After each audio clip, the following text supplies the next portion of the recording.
Oh yeah, got to stay hydrated. Oh yeah. Oh yeah. Oh yeah. Welcome. This is the No BS Design Show. Back at it again. The boys are back. You know what I mean?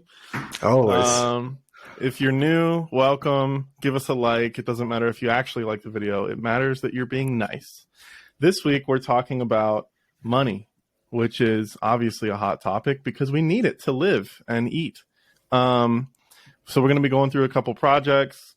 We are going to talk about some of our early days when we were, broke boys, and we're going to talk about some of the more successful projects that we've had recently. And I don't think that either of us would consider ourselves, like super rich, but we are making a living on the internet, being self-employed, and that's a win. So we're going to be honest. We're going to tell you real numbers, and hopefully you learn from our experiences and you start charging more.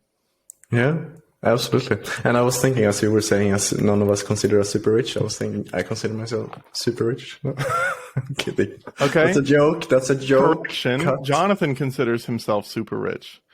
Cut. No, Time we're out. not cutting. We're not. Nope. That's on, Yeah. I think I wouldn't consider myself super rich until I could just do things without planning.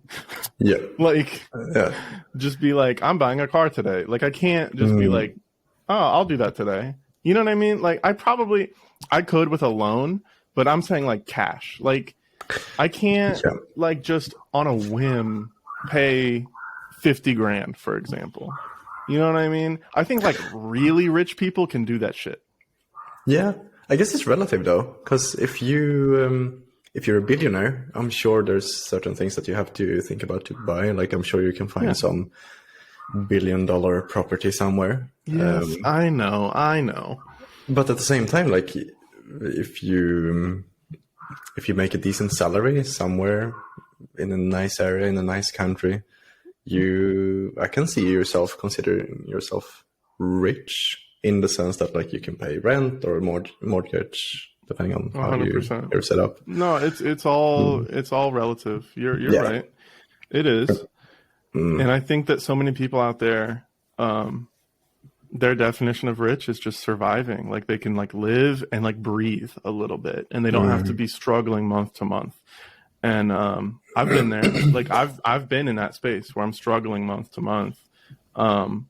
And I mean, to some extent, I still am hypothetically, because I have things that I want to do and I want to put money into savings but I know that if things were to go bad for a couple months, that we'd be fine. We'd be able to pay our bills, be able to buy food. It's not existential stress. There's a difference. Right. You know what I mean? It's funny, actually. I came just from the co-working space, and at lunch we were talking about financials. It's a funny coincidence. And here in Portugal, the average income is, or 75% of people make less than €1,000 per month. And so, if you're above €1,000 per month, you're at the very, very top in the whole country. Which is to me, that's not a lot. For others, it is a lot. So it's very relative to where you're at, and obviously what expenses you have. If you run an agency, for example, and you have people who you need to pay, you obviously need to make a lot more than someone who's just on their own doing their own thing to get by. And also lifestyle creep is a real thing. Oh, it's totally a real thing. Definitely a real thing.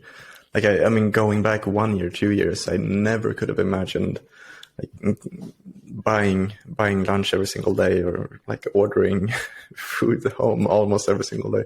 I never could have imagined anything like that. Yeah. It's very relative. Yeah. No, good point. You're living that takeout lifestyle. You're living that out to eat lifestyle. Yeah, for better or worse.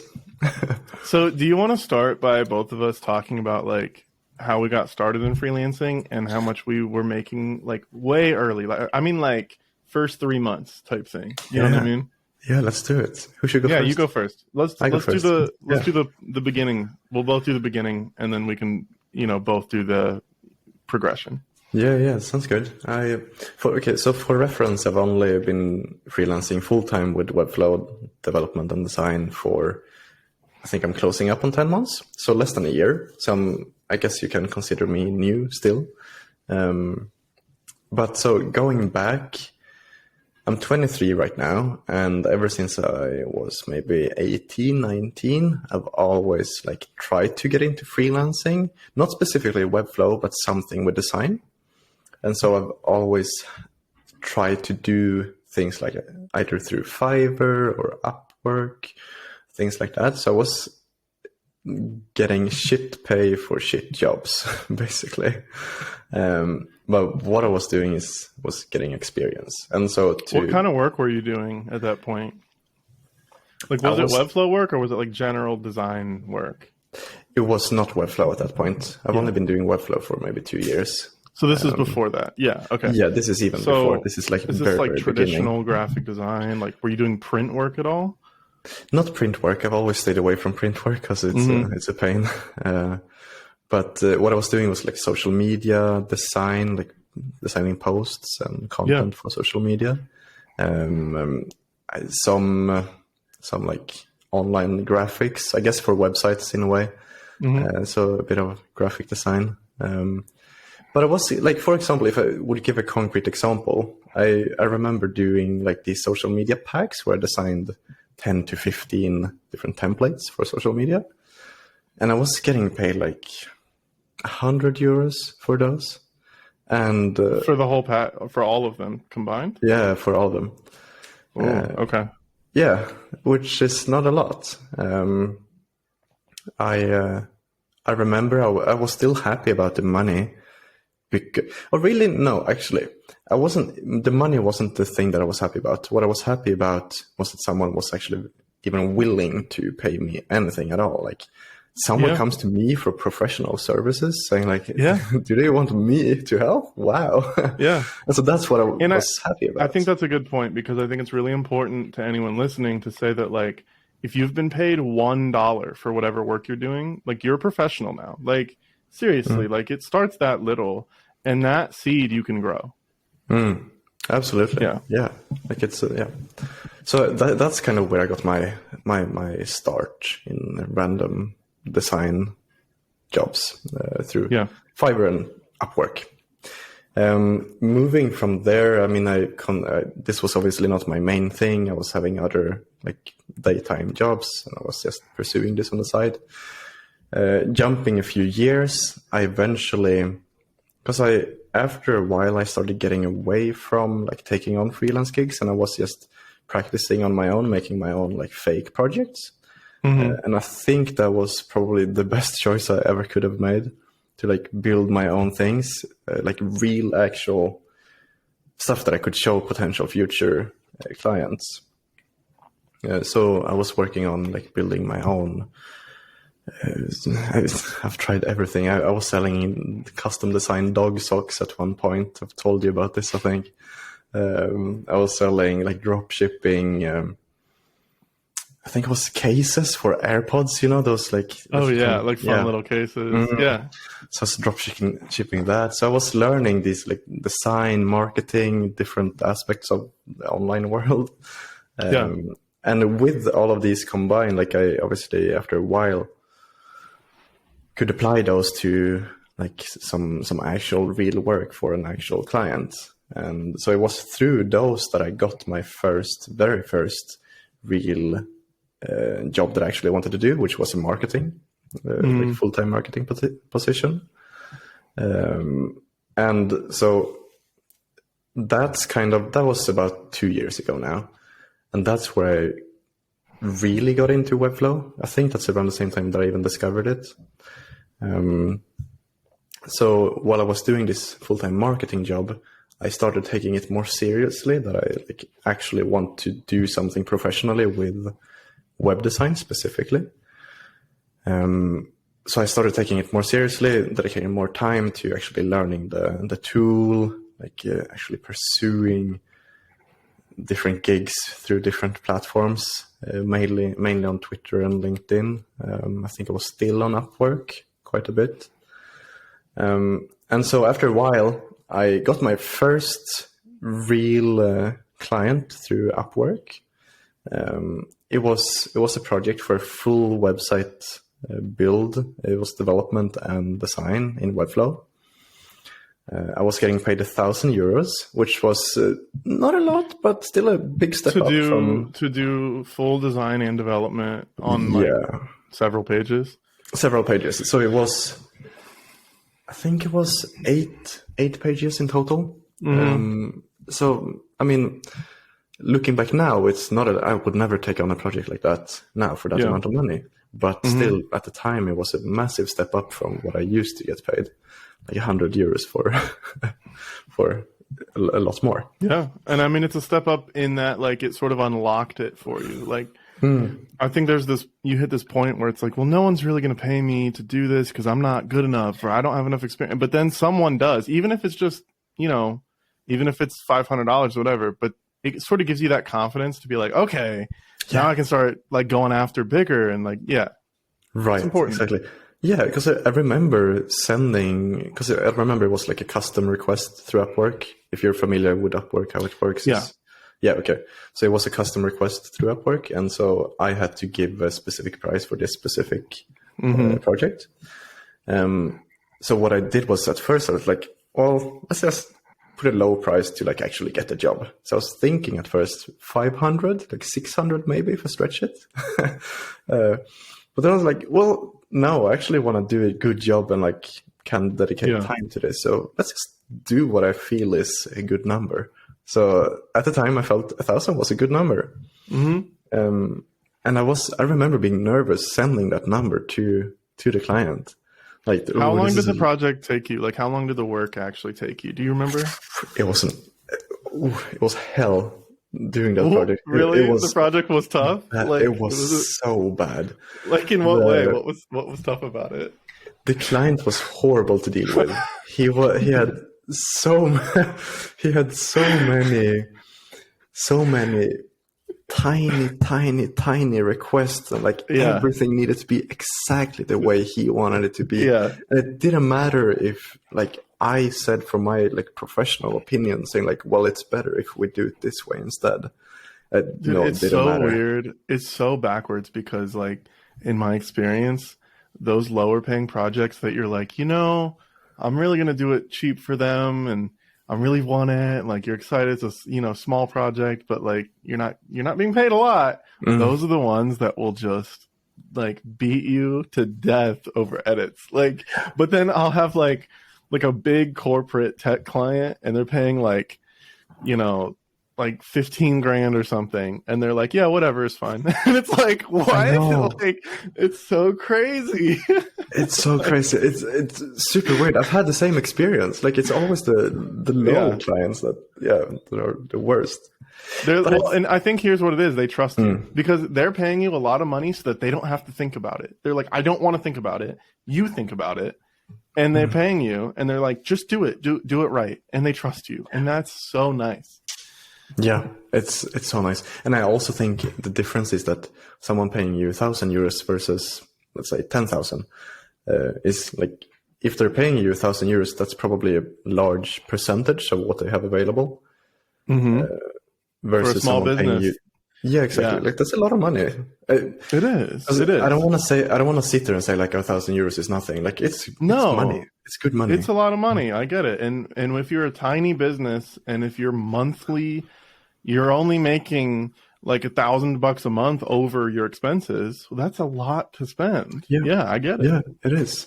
And then compare that to someone. It's not an excuse. It's not an excuse to treat people poorly, though. Of course not. Of course not. Yeah, it's relative to what they have available. So this project was a pain. It was supposed to take, I think I gave it a timeline of 2 weeks. It ended up being, I think, 1.5 months, something like that. It was horrible. Were you working on it? Were you working on it daily? Almost daily, semi-daily. It was like not full days, but like requests. But like. I wonder how many hours you spent on it. Because if it was like 30 working days, like let's say like 2 hours a day. Yeah. Like that's still 60 hours divided by, so if you do 1,000 divided by 60 hours, it's probably higher. You're making you're making 16 an hour. So like it's not horrible, but it's also not great. No, it's not great. Yeah. I guess it's minimum wage somewhere. Yeah. But and those numbers are probably low. Like you probably spent more like 100 hours and you probably made more like 10 euros an hour. Like, probably. Yeah. And the thing was, I actually had it like finalized in a good state before 2 weeks, like after 1.5 week or something. But then after all the requests from the client, it was like, can you change this? Oh, actually, let's do it this way instead. I'm like, have you thought about this? And I'm like, those are tricky situations. Whatever. Very tricky situations. So long story short, it was a horrible client. I got paid shit. And after the Upwork fees, I got less than 1,000 euros too. Yeah. So but still, okay. It was my first real client. It was worth it. It took me from somewhere, I guess. Yeah. The first time I ever got paid to design something, I couldn't even drive. I wasn't even old enough to drive. So I think I was 14 or 15, maybe 14. I had this old, crappy, $100 laptop, which is all you need. You don't need to upgrade your equipment. You can make it work. I could not afford Adobe products. At the time, I don't think they were on cloud yet. They were still CS6 or whatever. I couldn't afford Adobe products, so I downloaded Inkscape. Have you heard of this program? I recognize it, yeah. It's like Adobe Illustrator, but free. It's open source. I think maybe some university made it. I don't know, but I downloaded it. I learned some vector basics, and I went on 99 Designs. I made an account. And that's people go on there for logos. That's what they do is logos. I think they might do more, and I sold a door company. They picked my design and I made $200. And that was I probably did 10 logo designs for different people and no one picked me, but they picked me and I made $200. And I remember freaking out, cause I'm 14, $200 is hella money. At the time, I could buy who knows what the fuck I bought, but I remember being yes, let's go, so excited. And dude, that honestly was the beginning. I got a rush from making that money, and from then on, I wanted to be self-employed. Then I went to college. I did little freelance work hourly. I probably charged $15 an hour or something, and I would do little web graphics for people online, on Reddit that I found, or random things, right? My design program that I went to was all print focused, so I had no interest in web, none. I never wanted to do web. I liked print because it was I could get it perfect. Not that anything's ever perfect, but the canvas, if it was 11 by 17, it didn't move, and I could get it just right, and then no one would resize it and ruin it.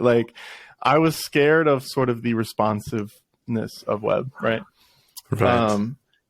So then I graduated and I immediately decided to go full-time freelance, and I found early money, not crazy money, but I found enough to live on by doing print and some web graphics for local agencies.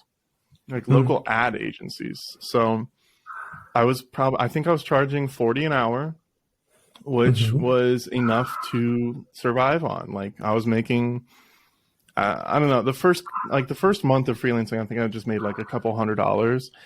And then some guy offered me $300 to do some design exploration. And I was $300? I was hype. And then I was doing the hourly work that fall of the first year that I started freelancing, and I was making $2,000 a month or something. That's good. And that's great. Honestly, I remember thinking I could just keep doing this and it's enough for me to live on, and it's cool. I'm self-employed, I'm making it. Then I remember the first web project I ever did, and I'll stop talking after this, but was a friend of mine, he reached out and he was have you ever used Sketch? And I was like, no. And Sketch is like Figma. I don't know who's familiar with Sketch, but I think everyone knows Figma. Sketch was like Figma before Figma came out. It's still a good program. It's still around, yeah. But still a really solid program. I prefer Figma, but Sketch is very, very good. I was like, no. He's like, well, I'm looking for someone to do, like, he's a developer. He's like, I'm looking for someone to do UI designs for this website. It was like a clothing, it wasn't like a e-commerce site. Maybe it had that, but it was like this truck. This woman had like a boutique store that she would put in a truck and like drive around. It's kind of like a food truck for clothes. Like, all right. It was really cool. Honestly, it was a really fun idea. And so I designed, like, I was like very honest because I'm an honest person. And I was like, I've never done web design, but I think I can do it. I told him that. I was like, I think I can do it. And he was like, okay, what do you want to charge? Like, he asked me and I was like, I've never done this before.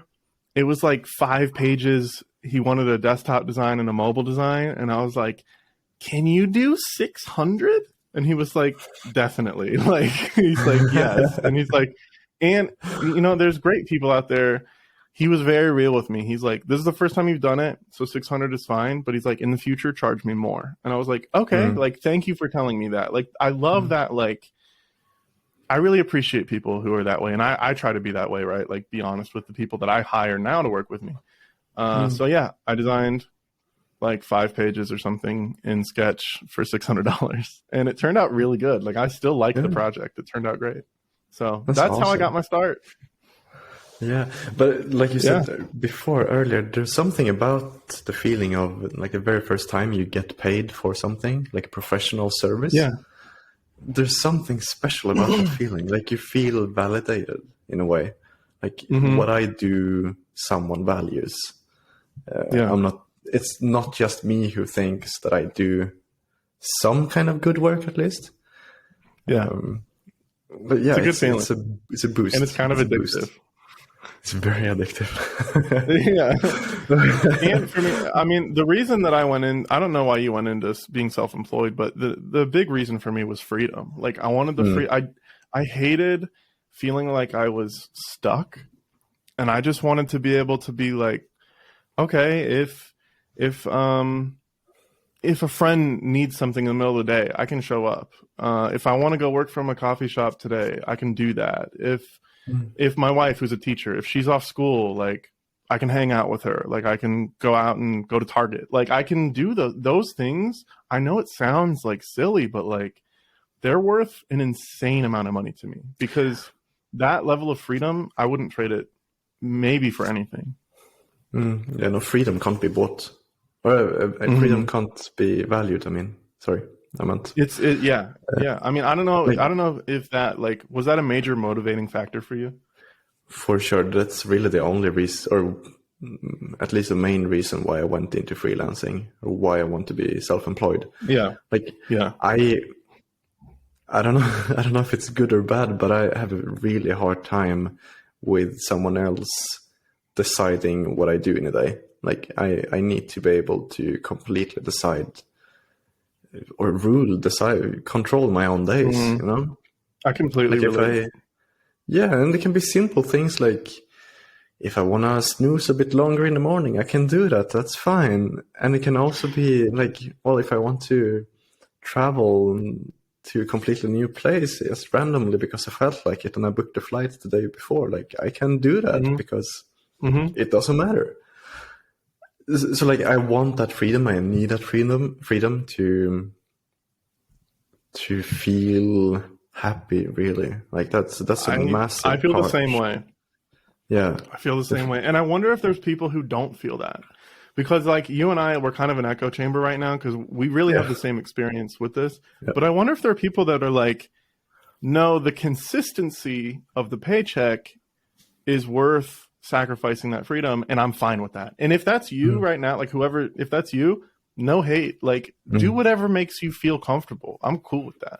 But that's just my experience too, is like, I just got to be able to do whatever I want. Like, I don't know how to say that without sounding a little bit bad, but it's just how I feel.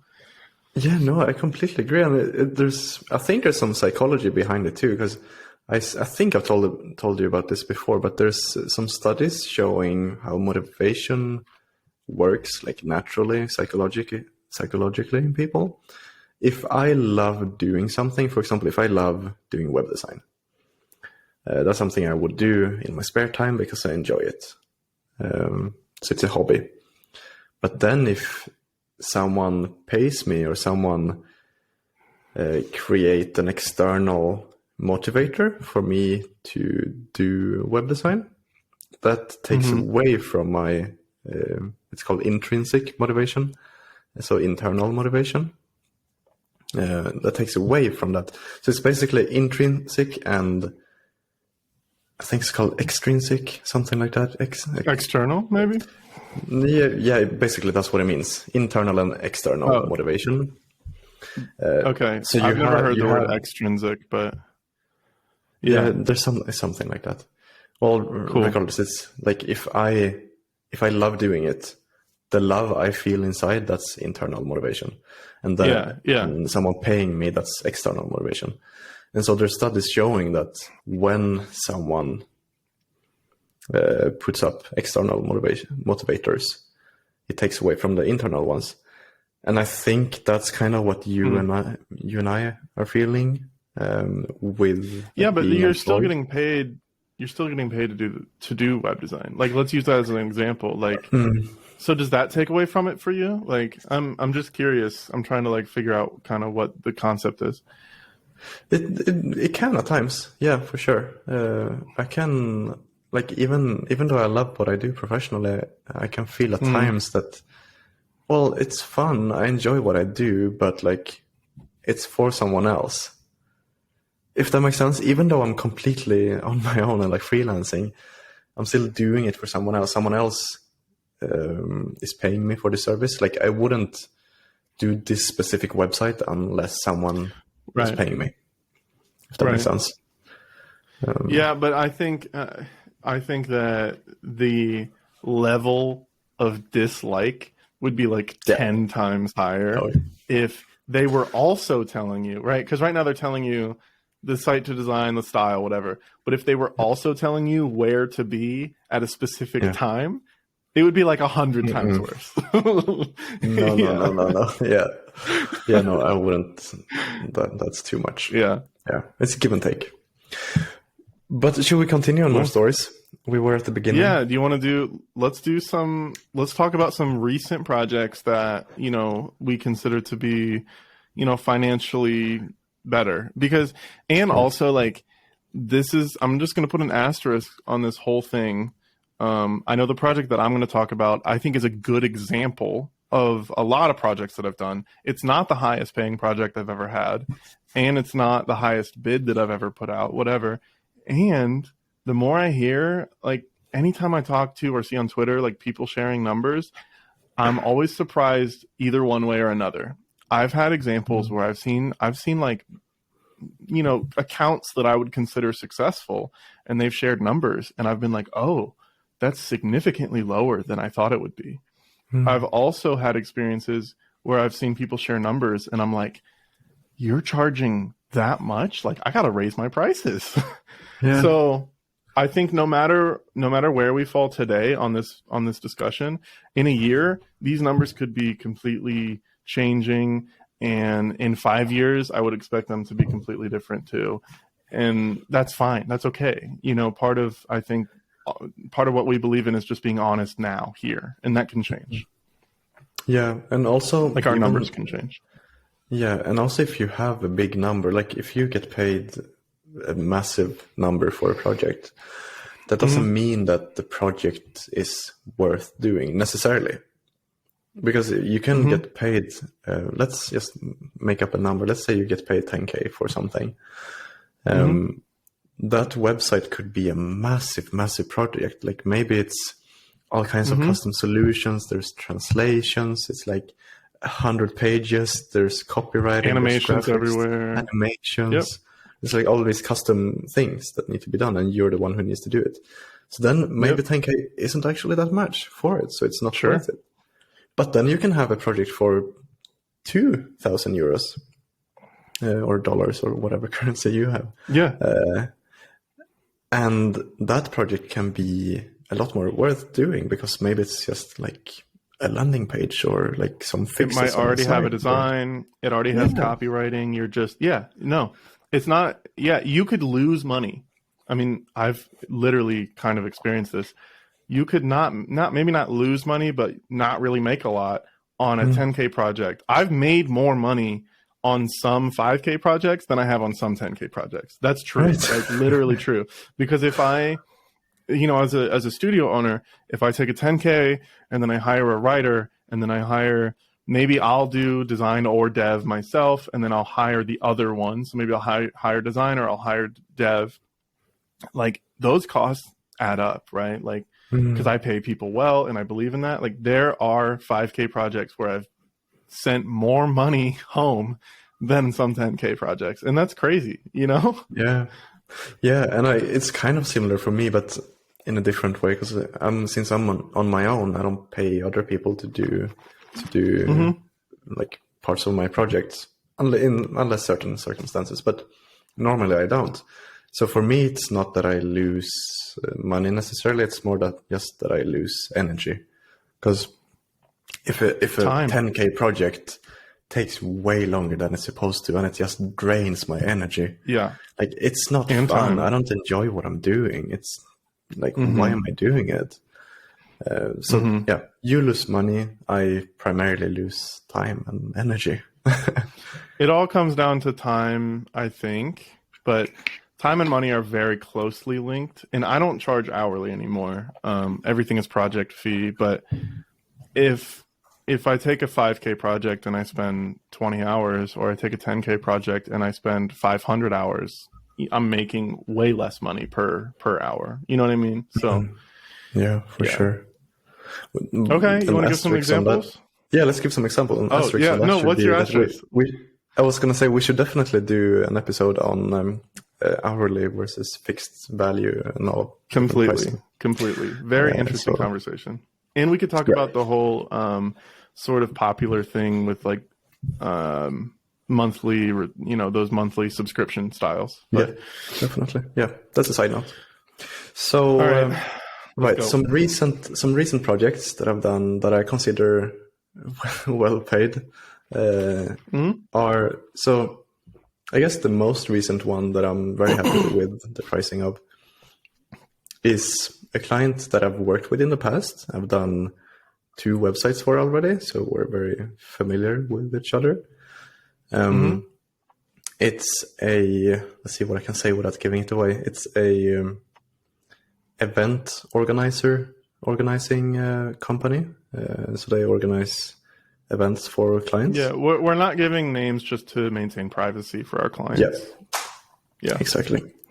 So they're an event organizer, and what I'm doing is I'm developing the entire website, and the website contains, I think I counted it to 10.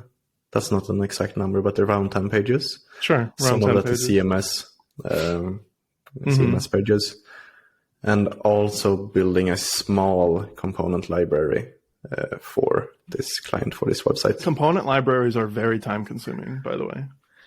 Actually, in my opinion. I feel like it's the complete opposite. Maybe it's really, I don't know. Yeah, I just feel like because you have to think of so many possibilities. It's like I need to make sure that I cover all of these use cases. Yeah, I mean, maybe Jonathan's better at component libraries than me. The way I approach it is I split it into like different categories, so like 2, 3, 4, 5 categories, depending on how many components they pay for. And so if it's 3 categories, it might be like social proof type components. So that may be like reviews, logos, things like that, case studies. And then there's like heading sections, so like hero sections. And then maybe like feature sections, so like big areas for text and images and things like that. That makes sense, and that doesn't sound too bad. I guess I'm just saying, like, if you're trying to cover like if you're trying to build enough components where they could create basically anything that they wanted after you're gone. Yeah, no, it's like you really have to, like, you know what I mean? It's like a lot. if you were to like do all these custom fancy things, it can add up. But I see what you're saying. Yeah. For basic blocks, that's a good add-on. Yeah, for sure. And yeah, I limit it by a set number of components too, because so that's what I'm doing for the client, and I'm getting paid 6,000 euros for it. And I do a quick conversion that to USD for those people. It's pretty close. 6 to USD is $6.4. So 6,400 USD for design, development, and a small component library. Exactly, a small one. I mean, that's pretty good. I mean, I feel like you probably could have charged more, maybe, but the reason I know I probably could charge more. The reason I haven't is because we have a good relationship with this client. And I know there will be more work in the future, so I intentionally just keep them happy and like hope for more in the future. And you have to use your best judgment with things like that. Sometimes I think it's worth doing that. Not always, but sometimes. So that's a project that I feel very happy with, and I also know the client is good to work with. So it's not going to be any surprises. That alone is worth so much. Yeah. Like if you're a nice client to work with, like I'm willing to like make so many. I'll be way cooler on pricing if you're a difficult client to work with historically, and I know this. I add a BS fee, dude. Like we're the no BS design show, but like I will charge more because it's like for me to mentally handle this with you, like it costs more. You know what I mean? We've talked about the bullshit fee before. It's hilarious. Bullshit fee, bro.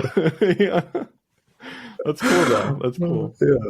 Yeah. So it's I have another example too, but let's. I can share one. A project like last summer. It was, I want to say like 7 pages, maybe not a ton of pages, but it had some like a few fun like animations, like in the hero section, things like that. It was designed in Figma. We designed the entire site ahead of time. Some projects I'll just design the homepage and then just develop from there. But they wanted to see all the pages, which it wasn't a ton. Like I said, I think it was 7. Had like this sort of cool, like moody design to it. It was kind of techy. That project I did design myself, and then I hired a friend of ours to do development. And I'm trying to remember how much I paid for development. I think it was probably, they didn't do full development. I think they developed, I might have done the homepage myself development, and then they finished the site. So maybe like, you know, the first page is always the hardest. So I want to say like maybe I designed the whole thing, maybe developed 25%, and then hired out the rest of the development. I think I paid them like maybe 3,000, maybe. That sounds like it's in the right ballpark. I can't exactly remember. But the project fee, I charged the client 10K even. And that covered design, that covered development, that covered some light animation. They provided copywriting, so there was no copywriting involved. And I'm happy with that price. You know, I think that's right about where I think that project should sit. I could probably, in today's market, go up a little bit more and be fine with that. But they were so great to work with. To be honest, like they were wonderful to work with. The team, their marketing team, was just very communicative. Like I still consider them friends. Like it's worth it to me. I spent time, right? So I paid someone, I spent quite a bit of time on it, but I also made quite a bit of money on it. Like I probably made, if you subtract my time, so let's say I paid myself for designing and I paid myself another 3K, the business then still made, like 4K positive, maybe 3K. You know what I mean? So like, even if I paid myself for my services, the studio still made money on the project. Like I consider that a win. Does that make sense? That's definitely a win. I mean, here's my thinking. Anything that's positive at like after all expenses. And I think that's positive numbers. That's a good thing. Yeah. That's my thinking. And it differs from project to project, and that's okay. So that's an example. I mean, that's a 10K project. If you would have asked me 2 years ago if I would do a 10K project, I'd be like, what? I'll never charge that much. But like now it's like, no, there's value. I'm paying people. I always pay people well, I think. You know, it's like, no, we're providing a lot of value to this company. We're doing great work. Like when we take a 10K we take any project, if I'm accepting it, I'm going to do it very well. Like that's it. So there's enough value there. It's completely worth it to the company, and they agreed. And yeah, so that's an example. Yeah. I think this is an interesting conversation. How do you step up your pricing from those, like at the very beginning, for example, when you were doing 600 euro design? It was very incremental and very slow, right? Yeah. I think there was a lot of me testing the waters where it was like, I would have some really consistent clients that would come to me with a new build. Like agency clients would come to me as an individual. This is before I was, running a studio. And they'd be like, okay, can we develop this site? We have a design. How much will it cost? And I just kept like sort of testing and seeing and listening. I would just listen like crazy, right? Like any meeting I was in with an agency, anytime there was a number said, I mentally wrote it down. Because if I even got a hint of a number, that helps me inform how much I should be pricing. So like if I even heard something like, oh yeah, they have us on retainer for 3K a month or something, I was like, oh, okay, write that down mentally, because you know what I mean? All of that information, I would just soak it up. And it's something that I would use. And I still do that today. Like if I see anything on Twitter, or if I'm in a conversation with another developer, like even like just talking to you, if I, wherever I can gain that knowledge and that information, I'm just tucking that away, because that's so valuable. Oh yeah, for sure. Yeah. I kind of have the same approach too. Like listen and notice, not only listening, but actually like remembering what other people do and how they approach things and how they deliver value in a way that the client actually sees it. So they're okay with paying a higher number. And for me, like going from those 1,000 euro the full builds to, for example, 6K full builds, for me, it's, with every single project, I know my thinking is I know I deliver value, and that's just my mentality. That's just how I work. I know I'm good at what I do. And so I have some kind of confidence there. And so I know the service I provide will generate way more value for the business. Like even a 10K website, if it's an actual business that is planning to stay live for a long time, 10K is not a lot. Yeah. It'll pay for itself. Yeah, for sure. Like even a local shop will generate way more than 10K in a year, for example. So it's knowing that the value I provide is worth a lot more than I actually charge. So with each client, I always make sure that I step up a little bit from the previous clients I have. Yep, I do too, because if you're not getting rejected, then that means that you're providing enough value to justify your cost. That's it. Right. Yeah. Yeah. Absolutely. Make sure you follow through though. Like if you're going to charge 10, 50, I don't care. If you're going to charge more money for your services, you need to follow through with quality, or it will fall apart. Your reputation will be ruined, because if you're going to come to me and, I know that both of us get like random LinkedIn messages and like from new Webflow people looking for work. And I have mad respect for it because I was there, right? However, if I take a look at your portfolio and it's not even a portfolio, it's like a Behance or something? I don't know. Yeah, it's like, it's not even a portfolio. And then I look at your projects and they're like bad build quality, because I can tell, right? Yeah. Like I can tell. Yeah.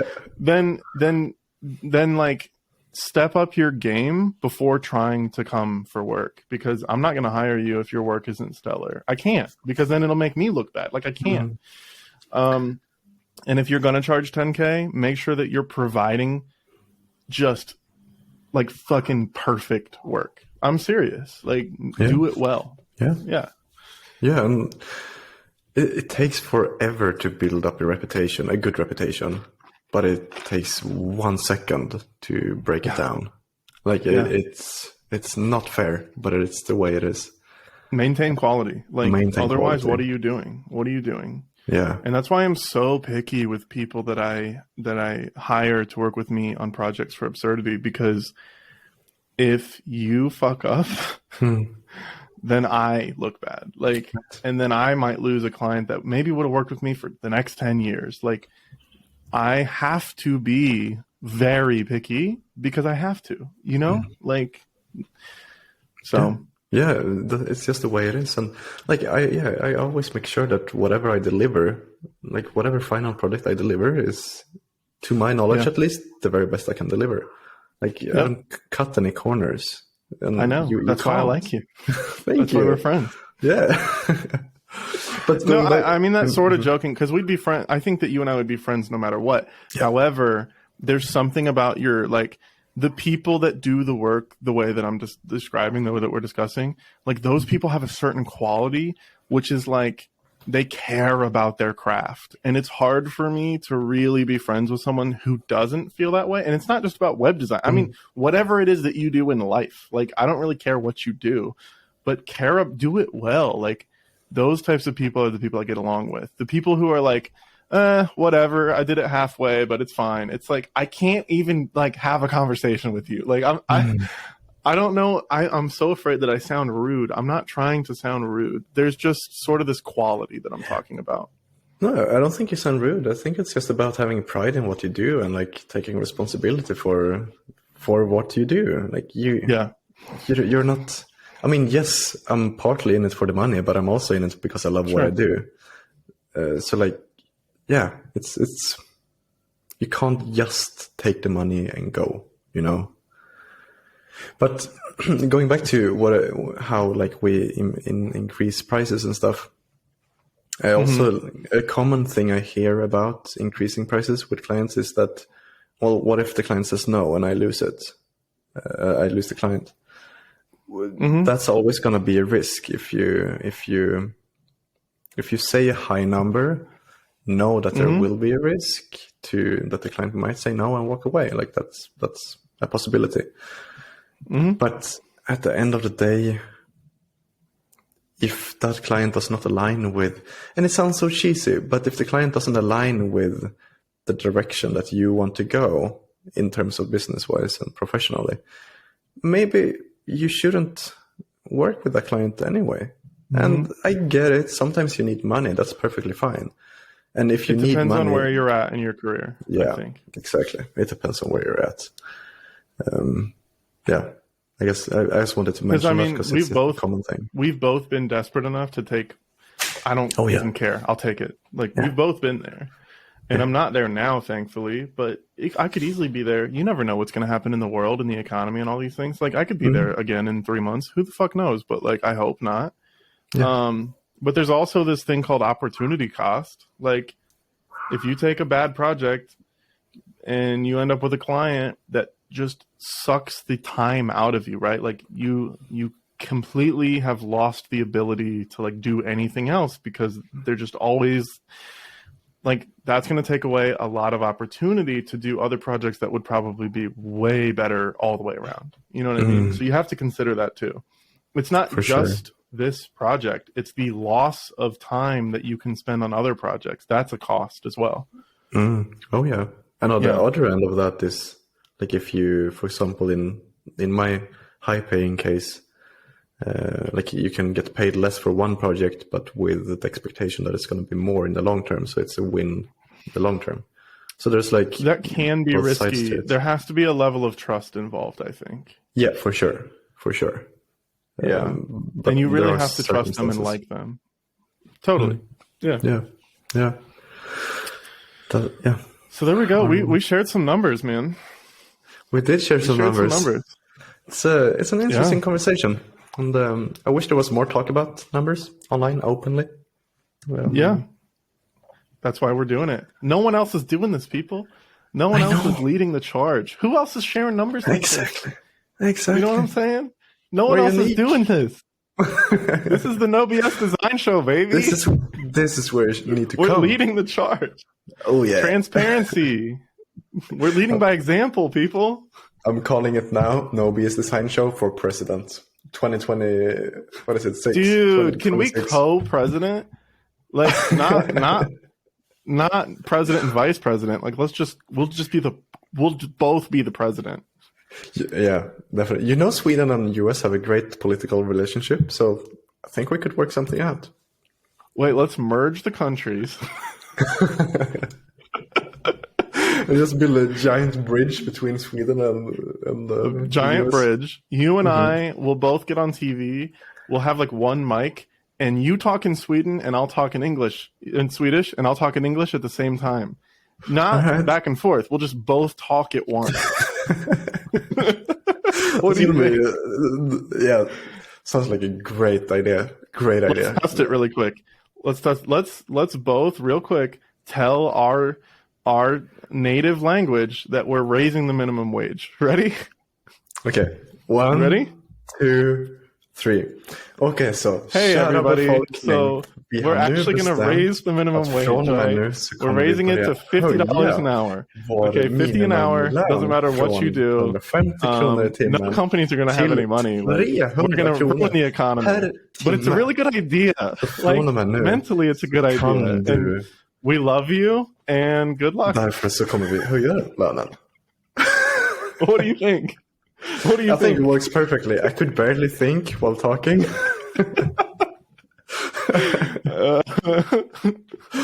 Oh my god! Yeah, that's gonna work great. Let's do it. Let's run for president. That's our year. Yeah. Let's go.